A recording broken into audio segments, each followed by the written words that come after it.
All right, good morning, everyone. We're going to get started. I'm Matthew Cherry, TABC Senior Counsel.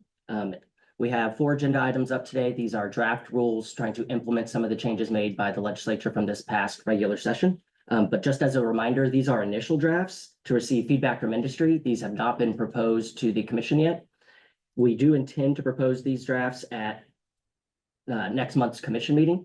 Once those are proposed, there will be an additional public meeting after that, and then another actual formal comment period to be able to provide additional feedback after they've been proposed before any rules are finally adopted. Lastly, please try to provide any feedback by September 7th, 2027, so we can have some internal discussions and make any adjustments or changes that are needed. And with that, I will start with our first agenda item. So up first, we have new rule 41.28 intended to implement HB 4285. That bill amended Alcoholic Beverage Code section 48.03 to authorize commercial airline to hold a passenger transportation permit to store alcoholic beverages at a location within 5 miles of any airport that is regularly served by the permittee, as long as that location is also within the same county as the airport. We've added a requirement to provide the agency with the permit holder's intended storage location prior to storing the alcohol away from the airport. And then additionally, we've added this subsection D, which discusses when there is updated information to that list of storage locations that has previously been provided, that change should be reported to the commission within 30 days. And that covers kind of the basic outline of the rules. So I will open it up now to receive any feedback or comments.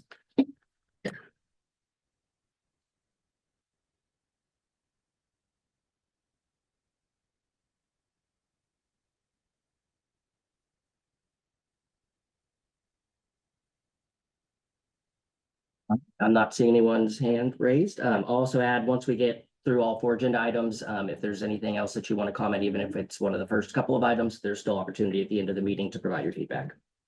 So now we'll move on to item number 2. This covers a new rule 45.44, and then as well as amendments to rule 45.40. And this is intended to implement changes made to Chapter 63 of the Alcoholic Beverage Code from House Bill 4463 pertaining to non-resident brewers. So starting September 1st, non-resident brewers may hold a single license for all of their out-of-state shipping locations. And as well, the non-resident brewer will also have to be the primary American source of supply for the malt beverage that is sold into the state of Texas.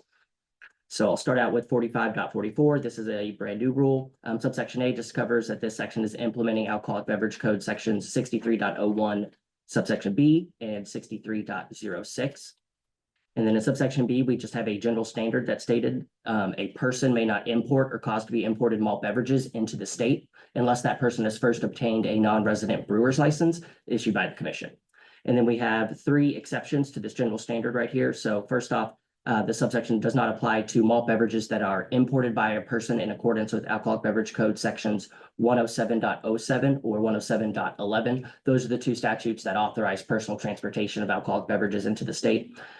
And then secondly, if the malt beverages are part of an interstate shipment in which the ultimate receiver of the malt beverages is located outside of the state, then the standard does not apply. As well as third, malt beverages that are consigned and transported to an installation of the national military establishment under federal jurisdiction for consumption by military personnel on that installation. All of this language already comes from the code, and we added this exception in here just to make it clear that this rule does not apply to those malt beverages, and everything surrounding the kind of requirements or authorizations for those malt beverages still just remains in statute. So the rule is not changing anything pertaining to malt beverages that are consigned and transported to a national military establishment.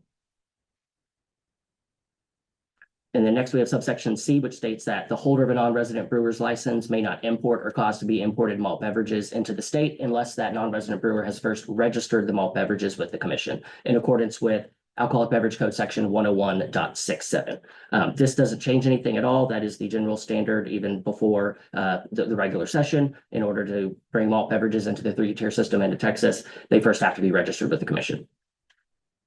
In the next subsection D, just highlights one of the main changes from HB 4463 and states that the holder of a non-resident brewer's license is not required to hold a separate license for each of the license holders' locations outside of the state. And then lastly, in subsection E, we have that the non-resident brewer's license holder must maintain a list of all of those out-of-state locations that they will be using to ship product into the state of Texas. And then that list needs to be made available to the commission upon request. So that covers the new draft 45.444. I will open it up for any questions on this new rule. Hey, Matthew, Marcus Schwartz here. Good morning to you. One question, or it's actually a two-part question, but now with exclusive source, like there is for wine and beer now, nothing would prohibit someone from having a non-resident brewer's permit and have that permit within the state of Texas. Am I correct there?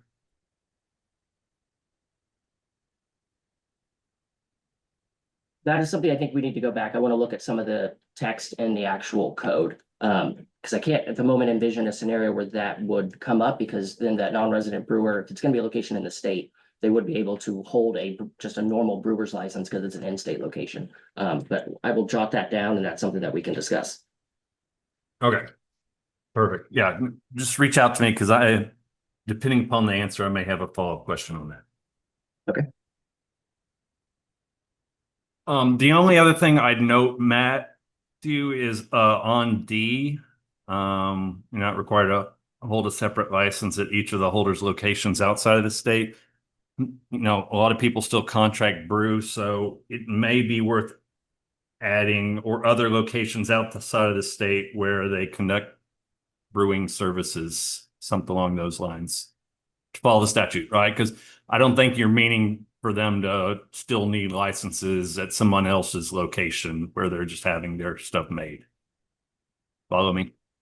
Yeah, if it's outside the state, yep, that would all be correct. And I guess I will also add that change to chapter 63 that no longer requires the non-resident brewer to hold any additional out-of-state licenses. That is kind of a separate authorization from the contract brewing and alternating proprietorship statute. So all of that still remained intact. There was just some changes to that. Hi, Matt. It's Grizz Ware. How are you? Good morning. Morning. Just real quickly, following up on the point he was just making. I think what he's saying, and I'm not sure I understood your response. And when you talk about 4544, just so to avoid any confusion, it to the point is where it's a license or otherwise conducted on other premises to encompass that, so there's not any sort of conflict with anything else, for full sort of clarity to add to D there. Just a small phrase to encompass those other contract brewing locations outside the state. Okay, if you have any suggested language, we would love to see that, and we'll take it into consideration. Sure, I'll send something along. Awesome, thank you. Hey, Matthew, Amy Harrison. Good morning. Good morning. I'm sure you're preparing your preamble, but do you know, or do others on staff know, how many licenses this will actually eliminate?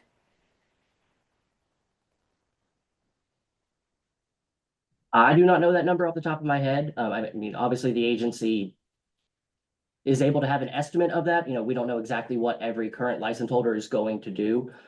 So some people may choose to keep their licenses. Some people may just wait and keep them until it's their expiration date and then not renew additional licenses. So, I mean, because of that, it's hard for us to even come up with like any sort of firm number, but we're obviously aware of everyone that has multiple licenses currently.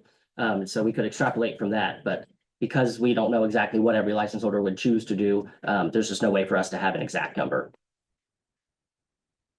Thank you.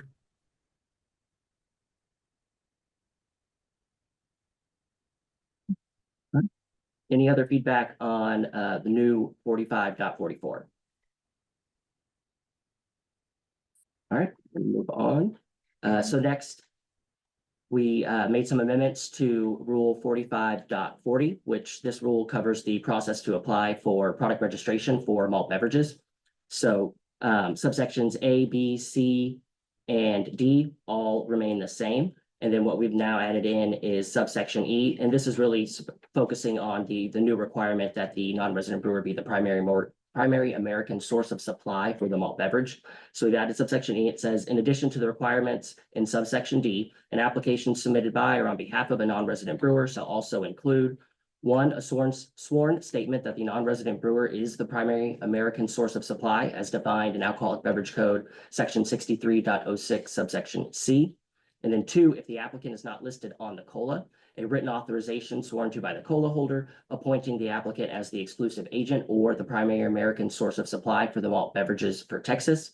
Or three, if the product is not eligible for a COLA because it's in what's referred to as an IRC beer, then also a written authorization sworn to by the person to whom the TTB formulation has been issued, appointing the applicant as the exclusive agent or the primary American source of supply of the malt beverage for Texas. And then also we've added the subsection 4 to be included with the product registration applications. If the application pertains to a malt beverage that is currently registered to a separate brewer or non-resident brewer, a written authorization to revoke that prior registration sworn to by the prior registrant.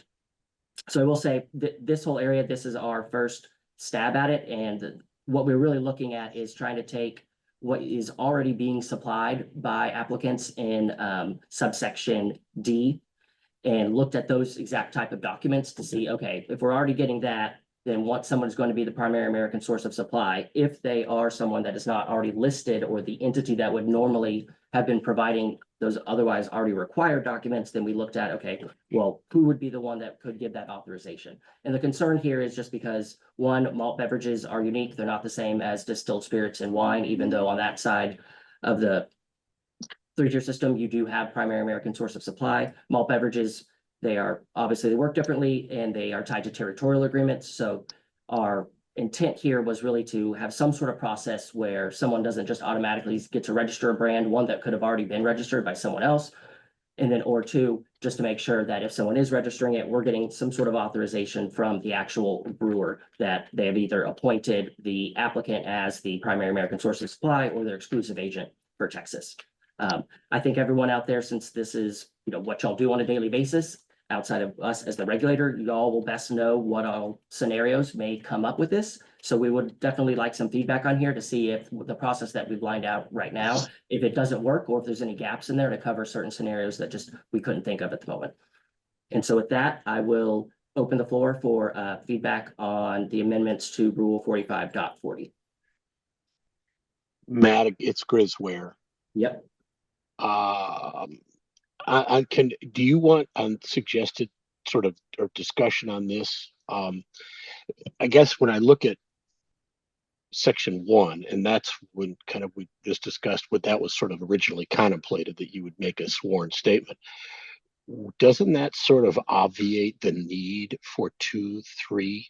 And I can think a little bit about 4 when you're kind of stepping into somebody else's shoes. But if somebody's already on record for making a sworn statement that they are the sole source, that the second that part of the principle here is to sort of eliminate peripheral paperwork from other sources so that the registrant can sort of take charge of the situation and make the statement, and then they are of course bound as a sworn statement, and if their sworn statement is incorrect, they are culpable for the violation of that for that representation, so that it would just streamline the process again. And I'm just from an enforceability standpoint, I'm not sure how much more leverage you get with the additions of sections 2 and 3. Okay. I hear you loud and clear. I'm going to take this as your suggestion is because we already have this requirement in subsection E1 that subsections 2 and 3, those additional documents just may not be necessary. That's right, because you're already a sworn statement, because you're lying under oath, and that's generally frowned upon. I would say here it's always frowned upon, but yes. I was grotesque use of understatement. All right, well, we appreciate the comment.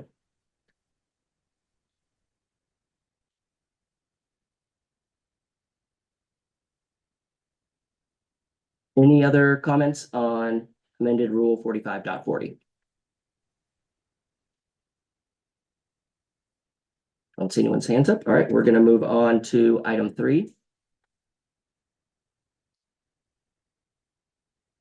So item 3, this is a new rule 45.132. This implements AB Code section 102.33, which was added through SB 1355 from the regular session. So now section 102.33, it creates a reportable violation if a wholesaler becomes delinquent in the payment of distilled spirits purchased from a distiller.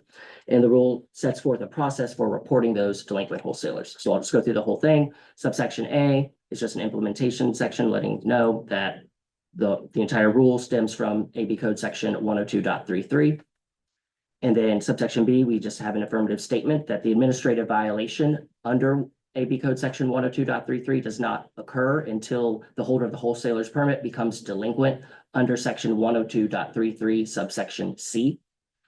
And then in subsection C of the rule, we have outlined the actual process for reporting the violations to the agency. So first, a distiller and rectifier's permit holder may report a delinquent wholesaler by submitting a complaint to the commission in accordance with Rule 31.10. So that's already the rule that talks about the written complaint form and how to submit that.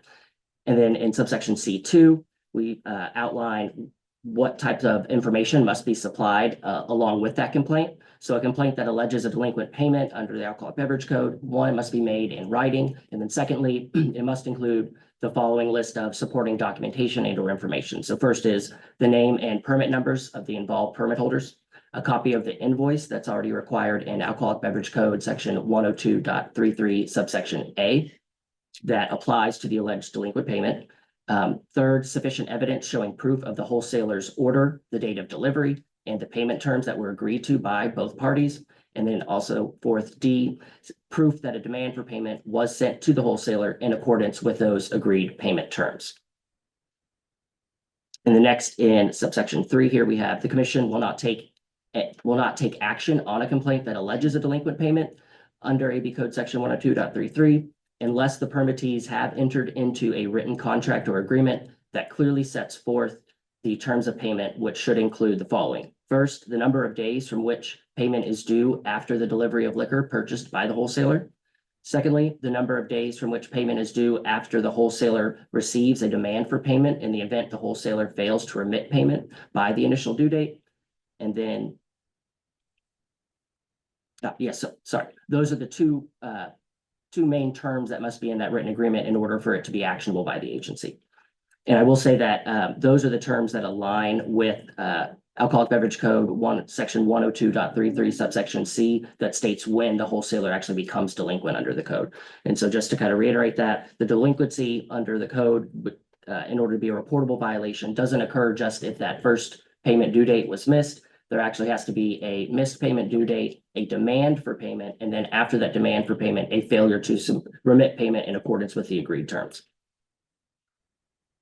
And then in subsection D, we just added a requirement that a wholesaler may dispute an alleged delinquency by submitting supporting documentation, including evidence of payment, within 10 days of notice by the commission through the complaint.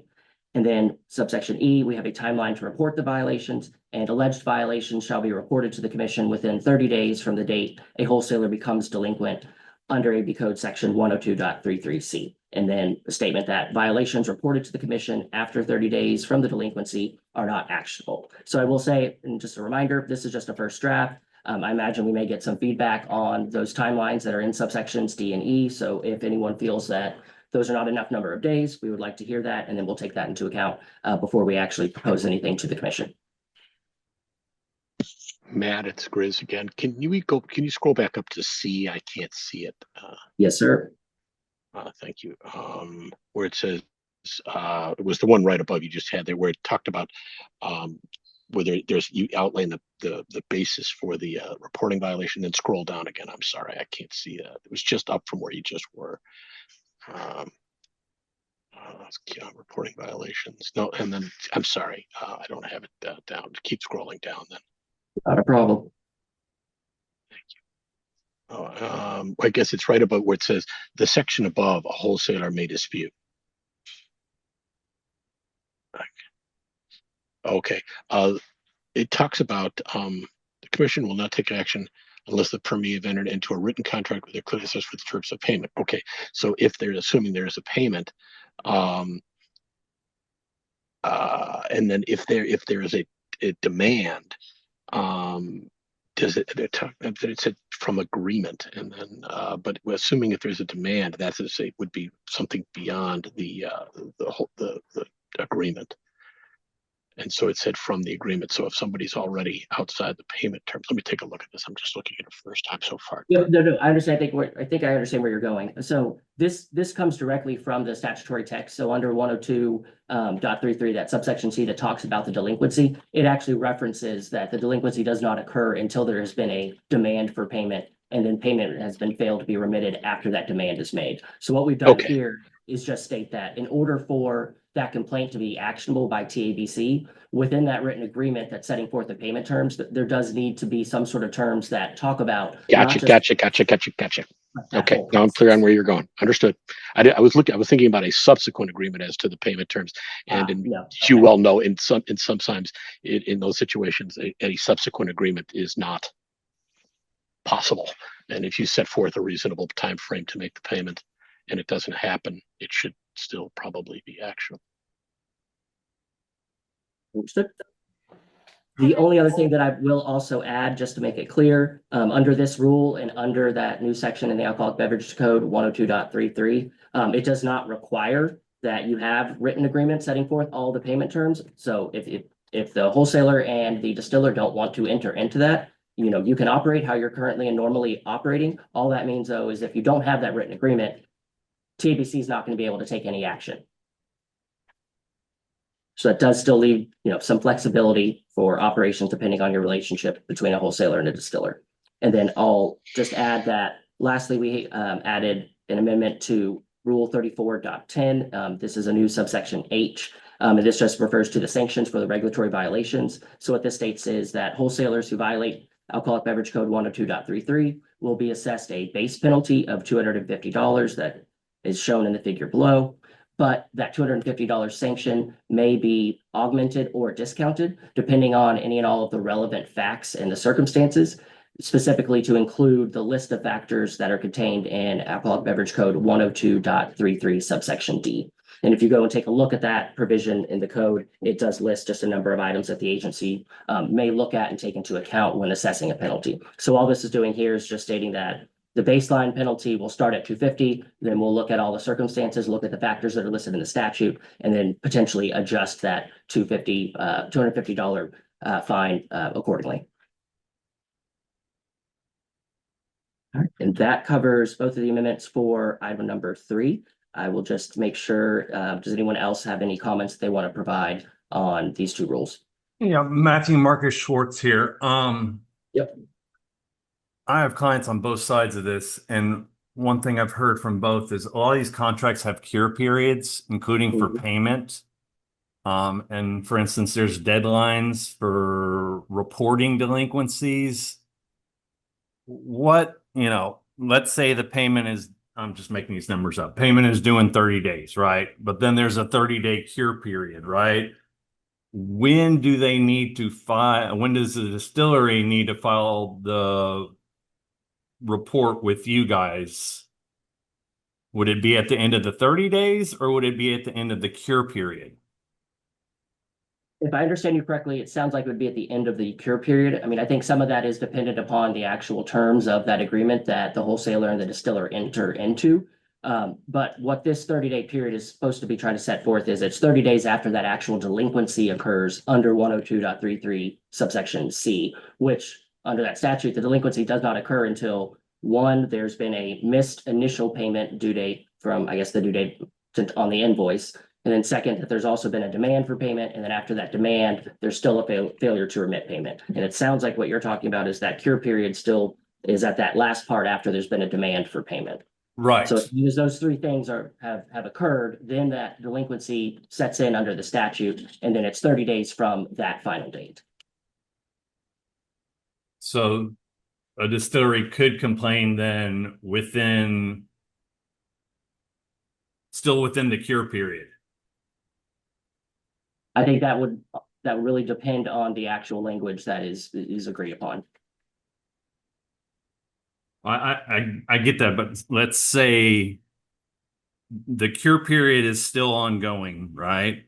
but it's delinquent under the statute because it's been past 30 days and they sent a demand on day 35. Can they then report to you guys, even though there's a cure period under the contract? And is that a violation? Well, I would say that what that contract should have is some sort of language that aligns with subsection this 3B here, a number of days from which payment is due after the wholesaler receives that demand for payment, which it sounds like that's something that would be built into your cure period, but it also sounds like your cure period doesn't have a date to remit payment after a demand. So under the statute, the delinquency does not occur until there has been some demand for payment and failure to remit by some set date. So that's why we put in here that those agreed upon terms need to have that actual firm date. So demand for payment on X date, failure to remit payment by X date after the demand is sent, then that triggers the delinquency and then kicks off that 30-day window. People might need to amend some agreements, and it sounds like. I know I the will add- commission. Yep, I just want to add real quick, they potentially will. I just want a reminder that this is just required if you want to be able to report the delinquency and a potential violation. The statute does not require that the wholesaler and distiller have these all the time. So if someone does not want to amend their current agreements to align with this, that's a business decision, totally up to them. It just means if you don't align it with the rule, then there's just not going to be an actionable violation by the agency. Understood. Another thing I've heard on both sides is for offset payments on these. So say, for instance, there are joint marketing funds where, I'm going to do this promotion. I'll pay for it up front, but you're 50% responsible. And then on subsequent payments, I'm going to take that amount off of what I owe you for product inventory. If I'm the wholesaler, for instance, right? So let's say a bill is $6,000, but you've got $3,000 that you, distillery, for instance, owe me because of this marketing thing we both agreed upon. I'm only going to pay you $3,000 because I'm offsetting it. Is that a delinquency? Is that a violation? I think that sounds like the perfect scenario for you to submit a comment to us, and we'll kind of evaluate that. And that's something we can get back to you on or potentially put into the preamble as an example. Understood. Thank you. I think and yeah, I'm just gonna say, I think there's some specific text in the actual statute that might differentiate between something, an invoice just for the payment of distilled spirits ordered versus some sort of marketing funds. But again, right, go right. back to check that statutory text, but I do think there's some specific language that would come into play in that scenario. And then my final question is, the closest we have to this is the cash and credit law from retailers, right? Correct. And the agency typically uses its discretion and frankly allows a couple freebies, right? Doesn't go for violations right away for those. Is the same thing envisioned for this? That is not a part of the rule at the moment, but that is something that if anyone wants to submit a comment suggesting that, we will have that discussion and see if there should be some additional text added to the rule. Thank you very much. Hey, Matthew, Amy Harrison. I think that part of the issue is that, the most thing that we are familiar with is cash and credit law. So we have sort of a tendency to compare this, but this really is not comparable. And that's really sort of a question to you, because from what I'm hearing, I can have a written agreement all day long, and I can have a wholesaler that becomes delinquent to me in my agreement, but I'm not required to report that to the commission. And if I did report it, unless I meet all of these qualifications, there's nothing the commission can do or will do. And the most that they could do is impose a fine on the wholesaler. Am I right? Almost everything you said is correct. So I'll start with, I think, the beginning. Yes, there are some elements within this rule and within section 102.33 that relate to cash credit law, but it does operate differently. And I think that aligns specifically with your statement about the distiller is not required to report a delinquent wholesaler. That is completely accurate. The statute does not require that reporting, which is in contrast to cash credit law, where all of that reporting is absolutely required, all of it's mandated. So there is a lot more flexibility built into 102.33 versus the credit law statute.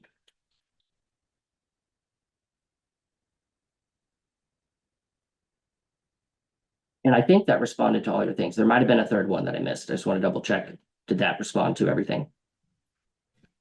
I think so. I think the bottom line is a distiller doesn't have to get help with their collection if they don't choose to. That would be correct. Thank you.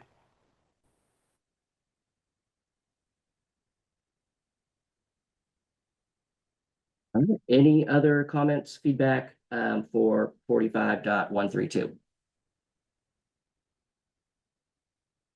All right, I'm not seeing anything. We're going to move on to our last item. So item number 4, this is amendments to rules 33.72, 33.77, and 33.81.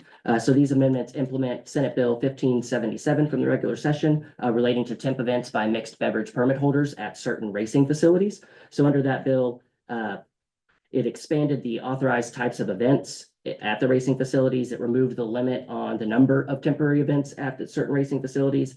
It also expanded the applicable types of alcoholic beverages that may be sold and to include distilled spirits. And then we've also added in some references to 28.07 from the code to cover circumstances wherein there are no local distributors in the county of the temp event or the county wherein the alcoholic beverages have to be purchased. So I'll start with 33.72.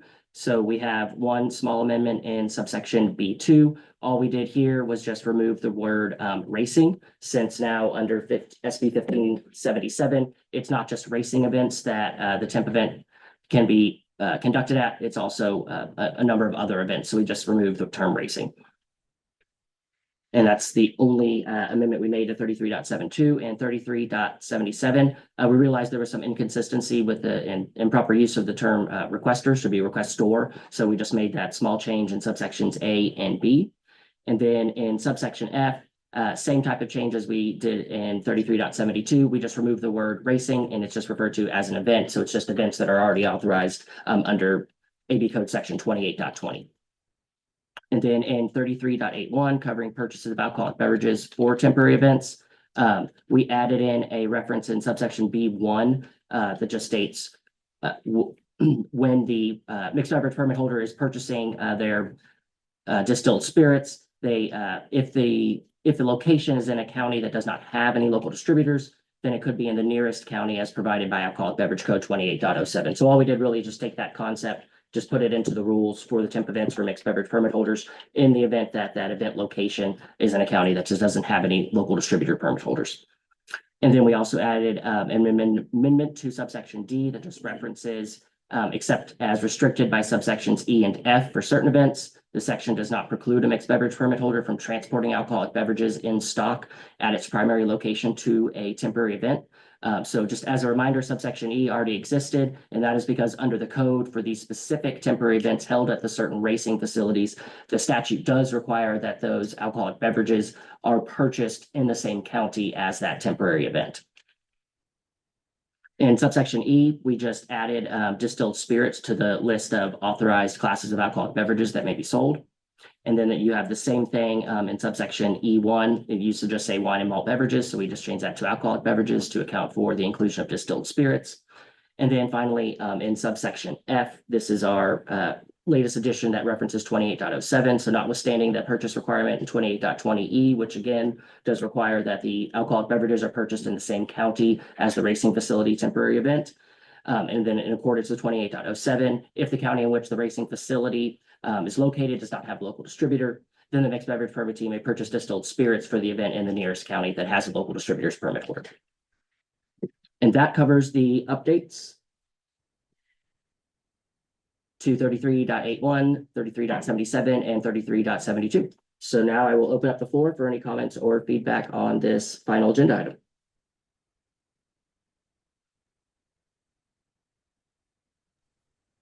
Hey, Matthew, Amy, and I apologize because my comment's really not about the specific things that you changed as related to legislation. But 33.81 is purchase of alcoholic beverages for a temporary event. And then A says this section applies to holders of mixed beverage permits.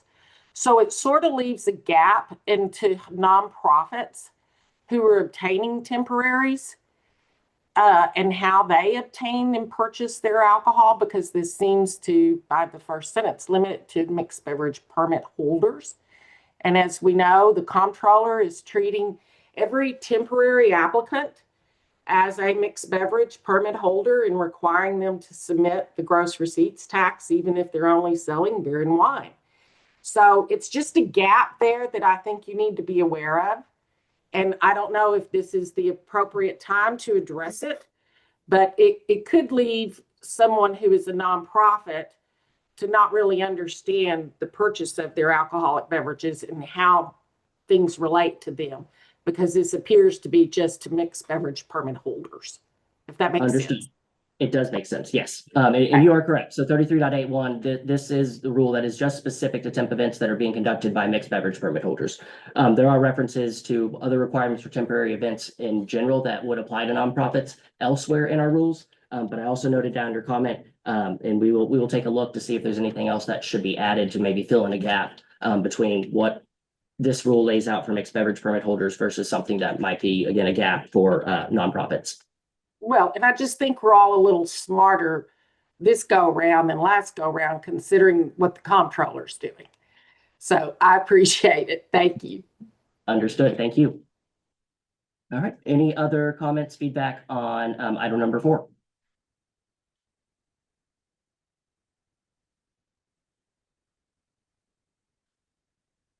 I'm not seeing any hands raised or anyone unmuting. So now I'll open the floor. Is there any other comments or feedback that anyone would like to provide on any of the agenda items?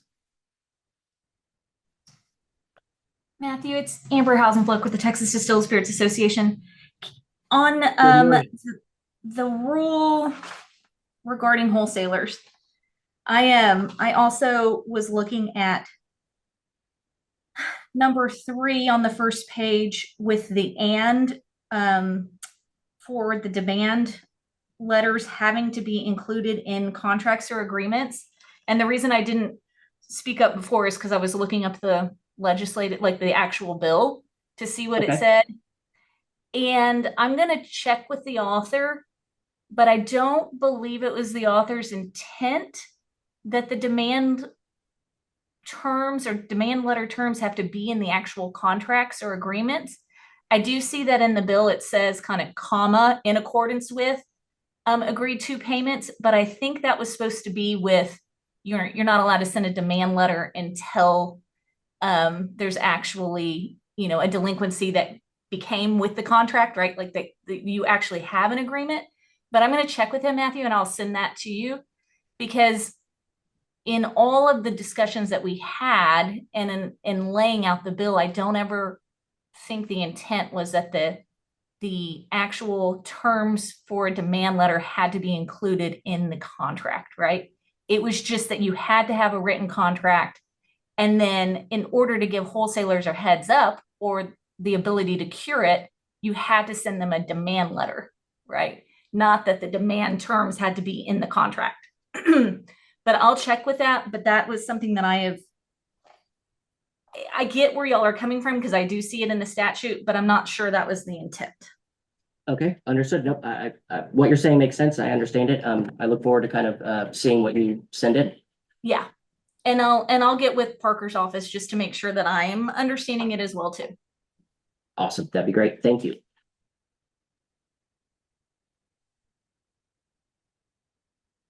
Because I do agree with Marcus, there's going to be a lot of contracts that are going to have to be updated to include demand letter terms. Understood. Thank you. Any other comments on any of the agenda items?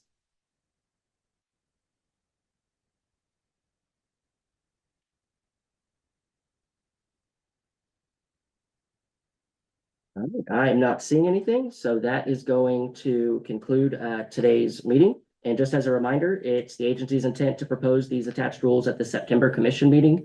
So TABC's commissioners can vote on whether to publish the rules in the Texas Register for public comment.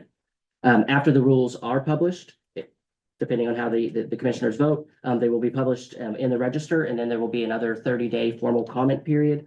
And once that's lapsed, the commissioners may consider whether or not to adopt the proposed rules at a subsequent commission meeting. Written comments for the 4 items that we covered today may be submitted via email to rules@tabc.texas.gov or by regular mail to the Office of the General Counsel, Texas Alcoholic Beverage Commission, Post Office Box 13127, Austin, Texas, zip code 78711. And lastly, again, please try to submit any comments and feedback by September 7th. Thank y'all so much.